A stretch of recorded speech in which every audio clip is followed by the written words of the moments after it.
दोस्तों, अगर आप किसी गवर्नमेंट एग्ज़ाम की तैयारी कर रहे हैं तो जनरल स्टडीज़ और फिलोसफी की डिटेल्ड वीडियोस के लिए हमारे चैनल को सब्सक्राइब करें और बेल आइकन भी ज़रूर दबाएं। नमस्कार दोस्तों, वेलकम टू स्टडी कैंपस। मेरा नाम है Ravi Chaudhary.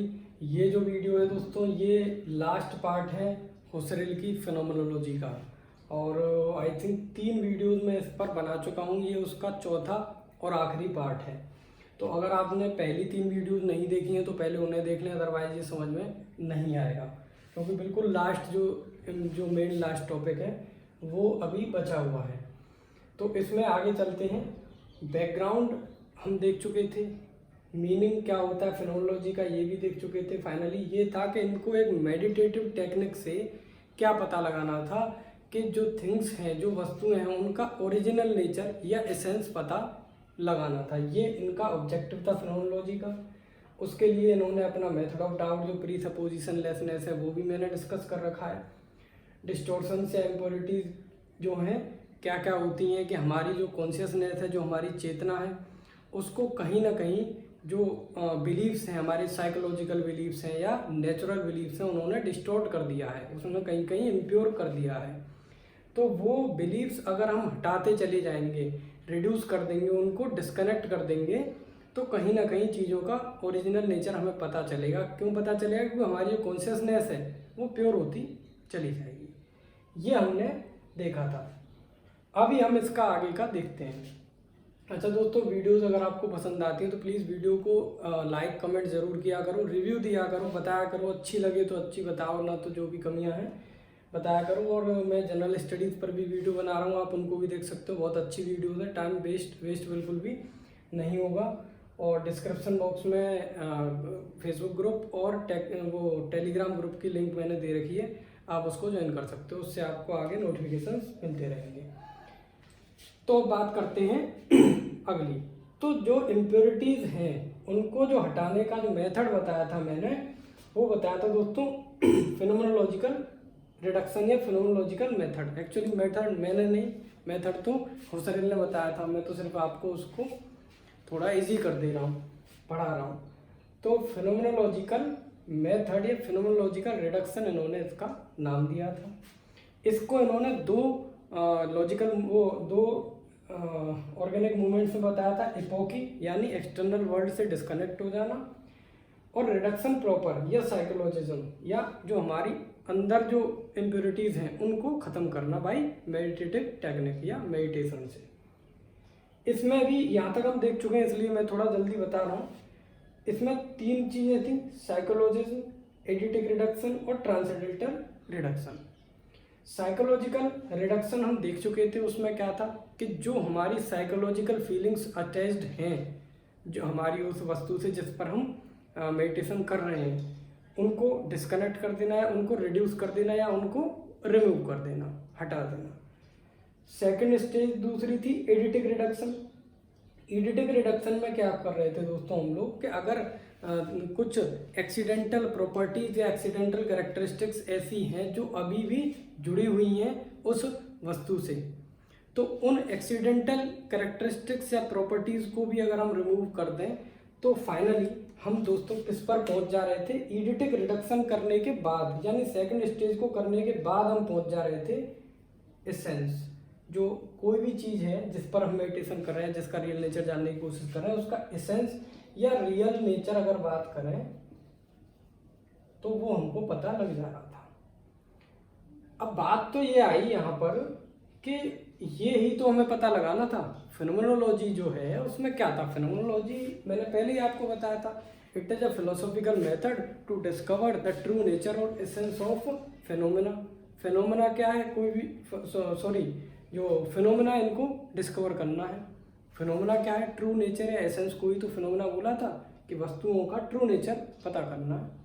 Things in itself are to be known. अब वो तो पता चल गई, एसेंस पता चल गया सेकंड स्टेज पर। फिर ये ट्रांसेंडेंटल स्टेज क्यों जोड़ी गई, यहाँ पर थोड़ा सा कंफ्यूजन भी है। यहाँ पर हुसरेल की क्रिटिसिज्म भी यहीं पर होती है, तो थोड़ा इसको समझिए। ये मैं बता चुका था। अब एक बात आती है कि जो एसेंस है, मान लीजिए कि मैं इस पर मेडिटेशन कर रहा था, इस पेन पे, तो मैंने आपको लास्ट वीडियो में बताया था कि इस पेन का जो एसेंस है उसका हमको डायरेक्ट सेंस एक्सपीरियंस नहीं होगा। ठीक है, डायरेक्ट सेंस एक्सपीरियंस नहीं होगा।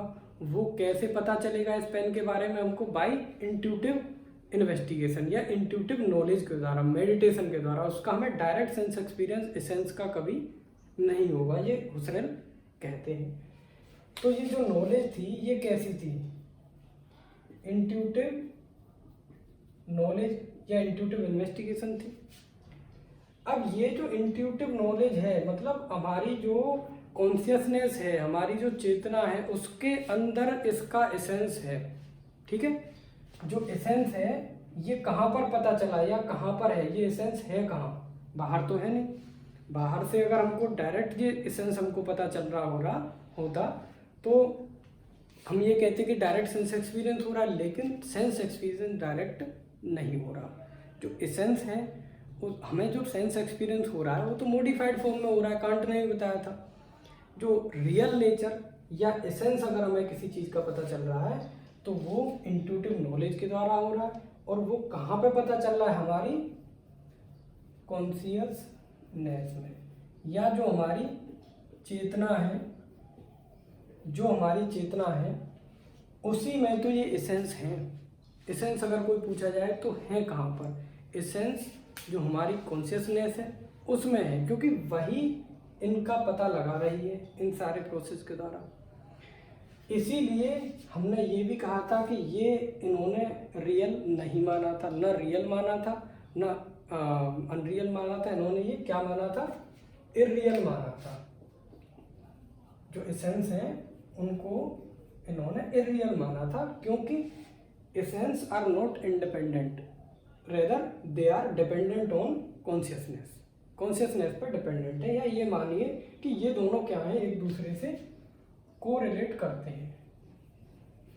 अभी आते हैं ट्रांसेंडेंटल कॉन्शियसनेस पर, थोड़ा सा बताना जरूरी है अदरवाइज समझ में नहीं आएगा। तो ये इतना समझ में आया कि ये कोरिलेट कर रहे हैं, एसेंस इससे इंडिपेंडेंट नहीं है।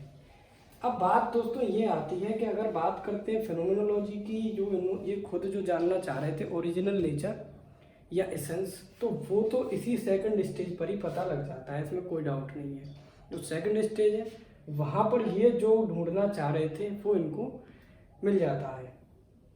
लेकिन आगे हुसरेल एक चीज़ और कहते हैं, ये कहते हैं कि अभी जो रिडक्शन है, रिडक्शन मतलब जो इम्प्योरिटीज़ को या एक्सटर्नलनेस को रिमूव करते चले आ रहे थे, हटाते चले आ रहे थे, कि जो रिडक्शन है ये कहते हैं कि अभी भी इनकम्प्लीट है। अब ये बात समझ में नहीं है, अभी भी इनकम्प्लीट कैसे रह गया? ये कहते हैं कि जो एसेंस है वो कहाँ पर है? हमारी इन कॉन्शियसनेस में है। कॉन्शियसनेस किसकी कॉन्शियसनेस में? इंडिविजुअल कॉन्शियसनेस में या पर्टिकुलर कॉन्शियसनेस, जो कि मेडिटेशन कर रहा है उस वस्तु पर, उसकी कॉन्शियसनेस में है। अब ये कहते हैं कि that consciousness can not be property of any particular और इंडिविजुअल कॉन्शियसनेस, कि ये जो कॉन्शियसनेस है क्या ये किसी पर्टिकुलर की पर्टिकुलर जो है या किसी इंडिविजुअल की कॉन्शियसनेस हो सकती है? क्या उसकी प्रॉपर्टी देखी जाए, मतलब क्या वही अपने आप में कुछ हो सकती है? तो ये कहते हैं कि ऐसा नहीं होगा कि ये खुद की ही प्रॉपर्टी हो जाए। कैसे? ये कहते हैं कि कॉन्शियसनेस जो है, हमारी जो चेतना है, वो तो खुद कॉन्शियसनेस से ही तो मिलकर बनी है। जो चीज़ खुद कॉन्शियसनेस से मिलकर बनी है वो प्योर कॉन्शियसनेस कैसे हो जाएगी? ये सारे जो तर्क हैं जो मैं बता रहा हूँ ये इन्हीं के तर्क हैं। इन्होंने आकर यहाँ पर कॉन्शियसनेस है या जो पर्टिकुलर या इंडिविजुअल कॉन्शियसनेस है उस पर भी सवाल उठा दिए। हालांकि जो ये चाह रहे थे फिनोमिनोलॉजी के द्वारा एसेंस पता करना, वो सेकंड स्टेज पर ही पता चल गया था। इसकी कोई ज़रूरत इनको लगी तो है, बट अदरवाइज उसके लिए नहीं थी। तो इन्होंने क्या किया, जब ये कहते हैं कि भाई ये जो रिडक्शन है ये अभी इनकम्प्लीट है। क्यों इनकम्प्लीट है? कि जो एम्पेरिकल ईगो है, एम्पेरिकल ईगो या कॉन्शियसनेस, एम्पेरिकल ईगो या कॉन्शियसनेस, इसको अगर हम इंडियन फिलोसफी की भाषा में समझें, सरल शब्दों में तो आप जानती हो क्या है ये, एम्पेरिकल सेल्फ या एम्पेरिकल ईगो या कॉन्शियसनेस या चेतना, ये सब क्या है, ये आत्मा की बात है या सोल है। भाई अगर सरल शब्दों में इसको समझा जाए, हालांकि इन्होंने ये वर्ड यूज नहीं किया है लेकिन इसका मतलब तो यही है, आत्मा या सोल, यही तो इसका मतलब है। तो ये कहते हैं कि ये जो पर्टिकुलर ईगो है या कॉन्शियसनेस है, इसको भी तो मैं रिमूव करके देख सकता हूँ, ठीक है। ये लास्ट चीज होगी जिसको ये रिमूव करेंगे। ये कहते हैं यार ये भी तो कॉन्शियसनेस से मिलकर बनी है, तो ये प्योर कॉन्शियसनेस कैसे हो जाएगी। इसलिए हुसरेल कहते हैं कि मैं और एक और स्टेप आगे जाना चाहता हूँ, जिस स्टेप में ये क्या करेंगे कि ये जो एम्पेरिकल कॉन्शियसनेस है या एम्पेरिकल ईगो है या जो इंडिविजुअल सोल है, उसको भी क्या कर देंगे, रिडक्शन कर देंगे और ये कहो कि आप उसको रिमूव कर देंगे। या रिमूव करने का मतलब ऐसा नहीं है, यहाँ पर इन्होंने एक चीज़ याद रखना, जितनी भी चीज़ें रिमूव की हैं या रिडक्शन किया है, चाहे वो नेचुरल लॉज हो या साइंटिफिक कोई थ्योरी हो, कुछ भी हो, इन्होंने उसको डिनाई नहीं किया। ये जरूर याद रखना, आप ये मत लिख देना कि ये उसको डिनाई कर दे थे, इन्होंने उसको डिनाई नहीं किया है, बट उन्होंने क्या किया है, उससे डिस्कनेक्ट हो गए, उसको अलग रख दिया, उससे एक तरह से इंडिफरेंट हो गए, न्यूट्रल हो गए। डिनाई नहीं कर रहे हैं कि ऐसा एग्जिस्ट नहीं करता है, तो इसको भी ये डिनाई नहीं कर रहे हैं, ये क्या है, इसको अलग रख दे रहे हैं, एक तरह से इससे भी डिस्कनेक्ट हो जा रहे हैं या रिमूव कर दे रहे हैं या रिड्यूस कर दे रहे हैं। और इसका जब रिडक्शन होगा तो ये क्या कहते हैं कि जब हम एम्पेरिकल ईगो या पर्टिकुलर या इंडिविजुअल कॉन्शियसनेस का रिडक्शन करते हैं तो हमको मिलती है प्योर कॉन्शियसनेस। इस प्योर कॉन्शियसनेस को इन्होंने जो नाम दिया है वो नाम देखिए क्या है, ट्रांसेंडेंटल कॉन्शियसनेस।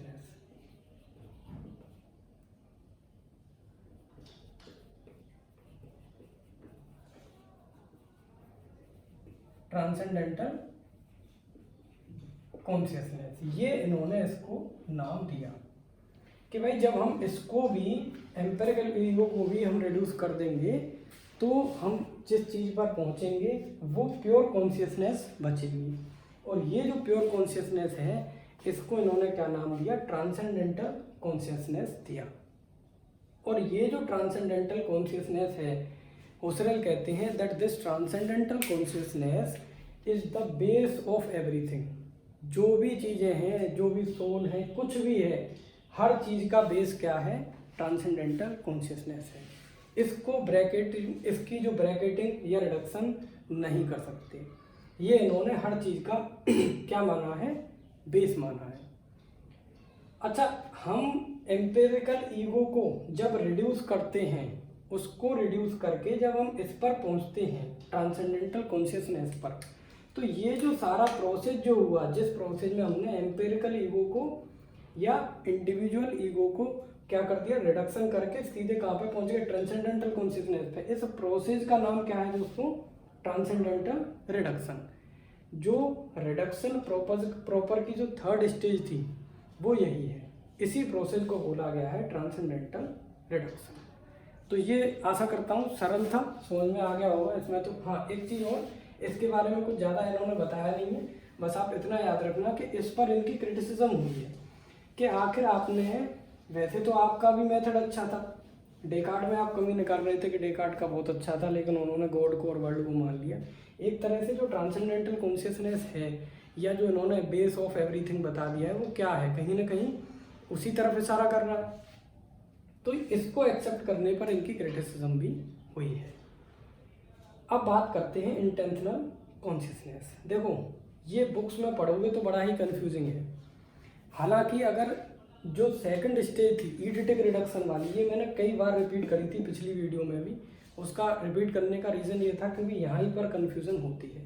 अगर आप इसको समझ गए हो तो इंटेंशनल कॉन्शियसनेस कोई बड़ी नई चीज़ नहीं है। इंटेंशनल कॉन्शियसनेस, देखो चेतना, कॉन्शियसनेस का मतलब क्या है, चेतना। कॉन्शियसनेस हिंदी में क्या बोलेंगे इसको, चेतना। अब ये जो कॉन्शियसनेस है, एक एग्जांपल लीजिए, फॉर एग्जांपल टेबल।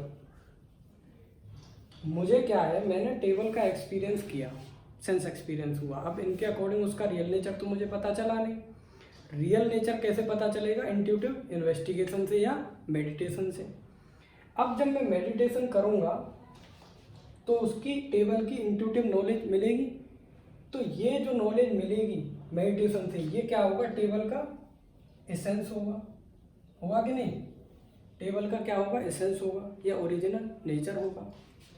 ये हमेशा कहाँ होगा? मैं कई बार रिपीट कर चुका हूँ, वही चीज़ है कन्फ्यूजन वाली, वो मैं बता चुका हूँ। ये हमेशा कहाँ होगा? हमेशा कॉन्शियसनेस में होगा, क्योंकि एसेंस तो इंट्यूटिव नॉलेज है, तो किसी न किसी चीज़ का है एसेंस, तो वो कॉन्शियसनेस में ही तो है। ये दोनों कोरिलेटिव है, एसेंस इंडिपेंडेंट नहीं है, मैं पहले ही बता चुका हूँ। एसेंस क्या है? Essence is not independent, it is dependent upon consciousness.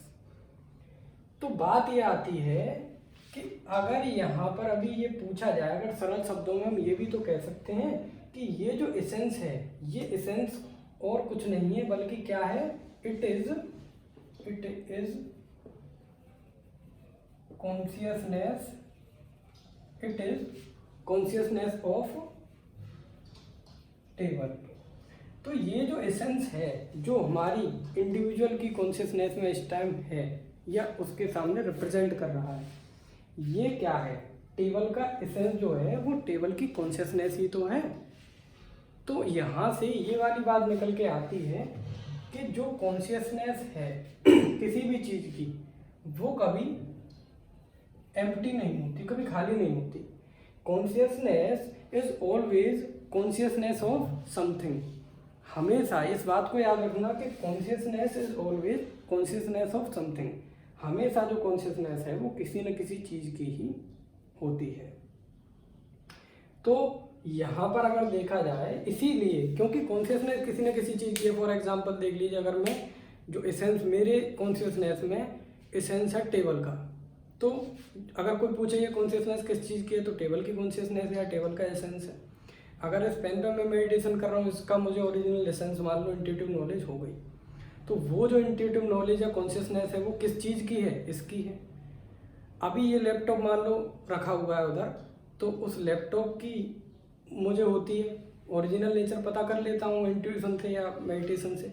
तो अगर कोई ये पूछेगा कि इसकी ये किस चीज़ की कॉन्शियसनेस है, तो then I will say it is the consciousness of laptop. कहने का मतलब ये है, आप समझिए, ये ऐसे ही बताया गया है और मैं मानता हूँ ज़रूर समझ में आपको आ रहा होगा। फिर भी अगर कोई दिक्कत है तो आप कमेंट करके ज़रूर पूछिए कि कॉन्शियसनेस जो है वो हमेशा किसी न किसी चीज़ की कॉन्शियसनेस होगी। कॉन्शियसनेस कभी भी खाली नहीं होती, एम्प्टी नहीं होती है। तो जब हम कॉन्शियसनेस कहते हैं कि कॉन्शियसनेस है, तो वो किसी न किसी चीज़ की तरफ इशारा करती है, डायरेक्शन देती है या इंटेंशनल होती है। इंटेंशनल का मीनिंग और कुछ नहीं है, बल्कि इसका मीनिंग क्या है?